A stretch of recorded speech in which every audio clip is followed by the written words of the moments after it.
Alô, amigos primatas, aqui é mais um vídeo meu do canal História e Ciência.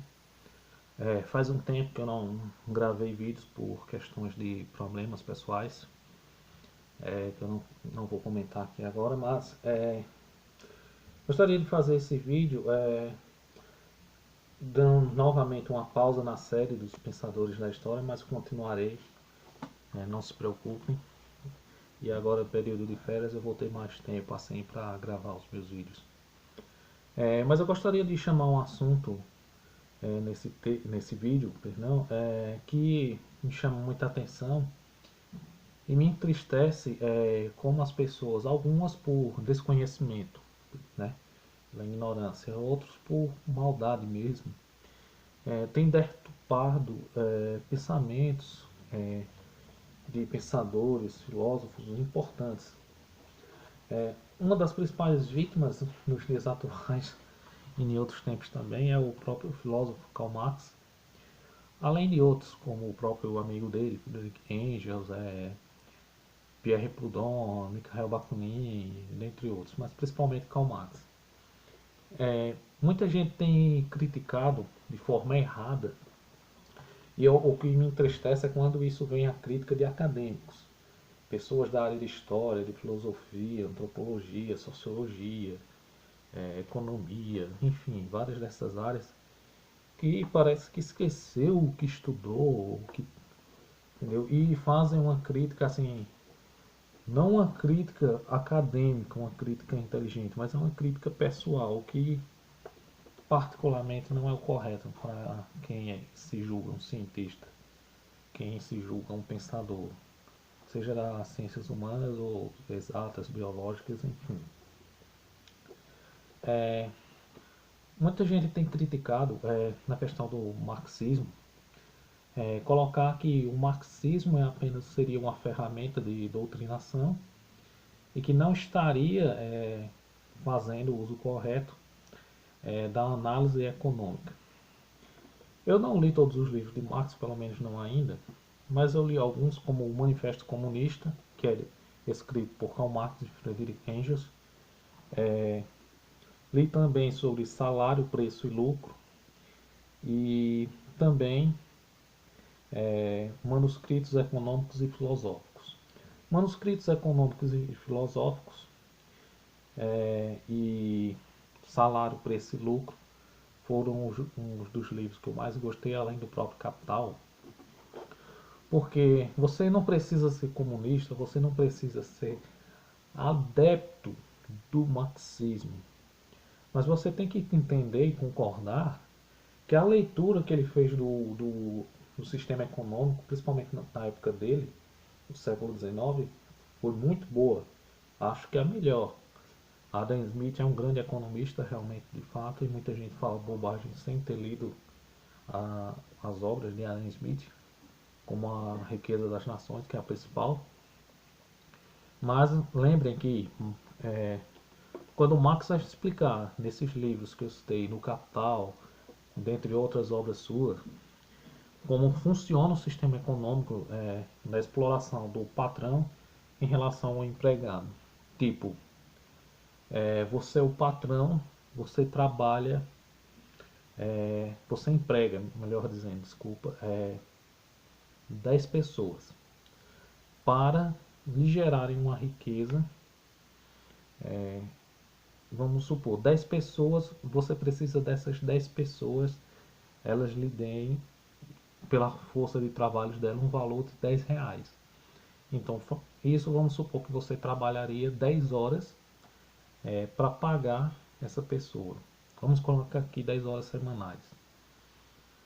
Só que a exploração do trabalho se dava muito, e vamos supor que você, ao invés de trabalhar às 10, você trabalhava 11 horas e recebia por 10, que é a questão da mais-valia, a questão do lucro, que é o que? O patrão explora o empregado até a sua última força e não lhe paga o salário suficiente ao seu gasto, ao seu empenho no trabalho.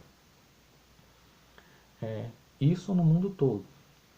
Obviamente que nos dias atuais há uma diferença, por exemplo, no capitalismo, no modelo econômico que nós temos aqui no Brasil do que tem no Canadá. Lá tem leis para os trabalhadores muito mais avançadas e fiscalização maior que a nossa.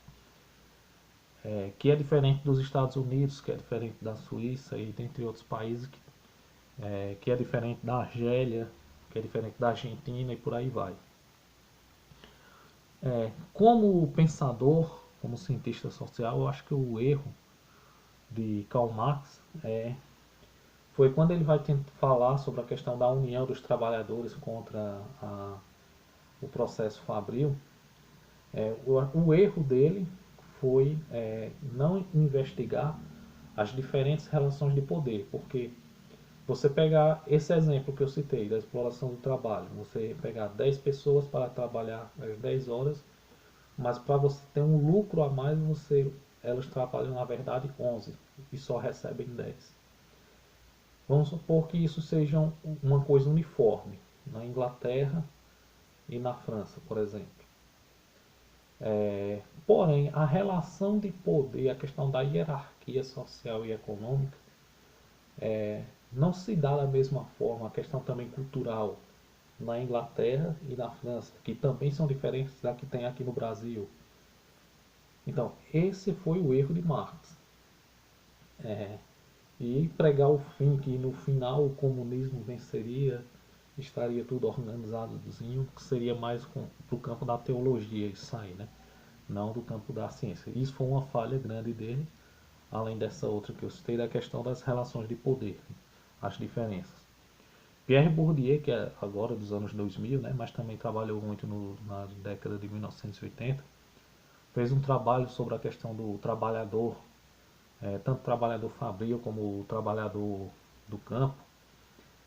E realmente, tanto na França quanto na Argélia, há uma exploração do capital, né, dos grandes proprietários em relação ao empregado.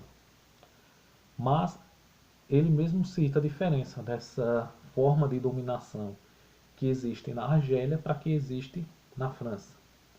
Só que vamos levar uma consideração o seguinte: nos dias atuais, anos 2000, é muito fácil para nós fazer essa crítica a Marx. Marx não fez as diferenças das relações de poder, ele não fez uma análise sociológica correta. Mas cada pensador, cada filósofo, cada cientista é do seu tempo. Então, para aquele tempo, ele foi perfeito, entre aspas. Porém, a gente muitas vezes faz um julgamento, o que me entristece é esse julgamento vindo de acadêmicos, não de pessoas leigas. Esquecem que a crítica de Marx e foi muito boa naquele período, e muitas delas ainda valem ainda hoje, mas fazem um julgamento anacrônico, né? Cometem o anacronismo histórico, que é você julgar uma ideia ou uma pessoa de acordo com seus valores morais da sua época, do seu tempo. Então, por exemplo, hoje é muito fácil para qualquer um de nós criticar Marx e dizer: ah, mas ele esqueceu de investigar essas relações de poder. Mas será que nós, se estivéssemos naquela época, vivenciando aquele espaço-tempo que ele vivenciou, teríamos conseguido essa abordagem? Então, cada pensador é do seu tempo. Ninguém é perfeito. Você pode ser um pensador monumental, principalmente nas ciências humanas, nas ciências sociais, mas sempre vai restar alguma coisa. E tem coisas que podem até parecer simples, mas para aquela época que você está fazendo, seja nos dias atuais, seja uma época passada, ou o que será escrito no futuro, você vai enfrentar as limitações do seu tempo, do seu espaço, da sua cultura, da sua região e tudo mais. E muitos que fazem essa crítica sem levar em consideração a questão de tempo e espaço histórico. E também fazem aquela crítica pessoal do que Marx teve um filho com. Não me lembro se foi uma criada dele ou foi uma das criadas de Engels, né? Em consideração, principalmente para o marxismo feminista. As mulheres que falam que a Jeanne Marx foi quem realmente contribuiu bastante com a obra dele. A biografia dela eu não cheguei a ler, mas vi a introdução. é muito boa, que ela fala como as mulheres tomam conta dos maridos ali, mas precisamente no século XIX. Fazem o trabalho de casa e ajudam eles no trabalho fora de casa, e muitas vezes não há aquele reconhecimento assim por parte do marido, né? Por isso que no século XIX foi onde começou em grande peso o movimento feminista, com todas as suas qualidades e defeitos, porque todo movimento tem qualidades e defeitos. É, mas uma coisa você ficar injuriado com a pessoa por ter feito isso. Realmente foi uma grande sacanagem, com licença da palavra, da parte dele. Mas isso não invalida a importância de Marx como pensador, como filósofo. E sem falar que a dialética de Hegel, a filosofia hegeliana, estava muito presa ao platonismo e também à filosofia espinosista, ou espinosiana, como você preferir chamar. Que é uma obra muito boa intelectualmente falando, mas era aquela questão. Prendeu-se muito a filosofia a interpretar questões metafísicas, desculpem, como seria Deus ou o que é Deus, tentando definir Deus, e pouco utilizada, não que não era utilizada, foi utilizada e muito bem para as questões políticas, principalmente a questão da república, né, a luta contra os regimes absolutistas. Mas a crítica que Marx faz, e eu acho ela uma crítica muito boa, que os filósofos se prenderam tentando interpretar o mundo, mas a importância é modificar, é entender a realidade social e modificar ela para melhor. E Marx, né, e os comunistas, como seu amigo Friedrich Engels, os anarquistas, como Pierre Proudhon, Mikhail Bakunin, foram muito importantes para isso. Com todas as falhas, com todas as divergências de pensamento entre eles deixaram uma obra de análise, de reflexão, ainda que você não concorde plenamente, porque não é obrigado você concordar, você não é obrigado a ser marxista, você não é obrigado a ser baconista, proudhoniano, não é obrigado a isso. Mas uma coisa é você fazer uma crítica, no caso desse exemplo que eu estou citando de Marx, colocando as suas discordâncias, correções de pensamento. E assim, eu concordo quando a crítica é feita, quando muitos marxistas ficam presos no século XIX e realmente repetem o que Marx diz, mas esquecem dos avanços que nós temos nas ciências humanas hoje, e estudar, interpretar melhor essas diferentes relações de poder na sociedade. Se a crítica for essa, é justa, é válida e eu concordo. Mas quando a crítica vai para o lado pessoal da pessoa de Marx ou de alguns marxistas que você não gosta, isso vira uma questão de ódio mesmo pessoal, não de uma obra, de uma crítica a uma obra com fundamentos científicos, com fundamentos acadêmicos. Para você falar tanto bem quanto mal de Marx, a base é ler o Manifesto Comunista e o Capital. E se quiser se dedicar, ler as outras obras que ele escreveu muito, diga-se passagem. Tenho uma aqui da Abril Cultural, da coleção Os Pensadores. Tem a obra de Marx, eu gostaria de agradecer ao professor Josualdo pelo presente. Onde eu vou aproveitar esse período de férias, além de outros livros que eu ganhei do professor Bruno Câmara, e de outros professores, professor Yolando, professor Emanuel, que também vem me ajudando bastante em algumas obras que eu pretendo publicar.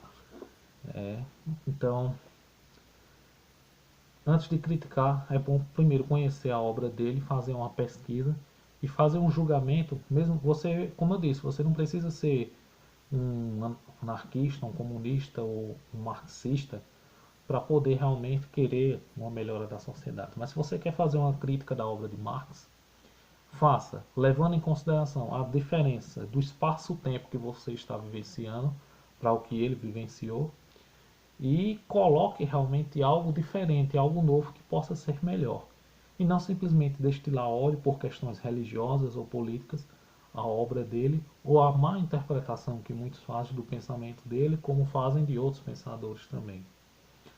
Principalmente ultimamente com essa ala conservadora crescendo muito no país e no mundo, a essa deturpação de conceitos históricos, fazendo julgamentos morais sem levar em consideração o tempo, o espaço, o contexto histórico e social de cada época.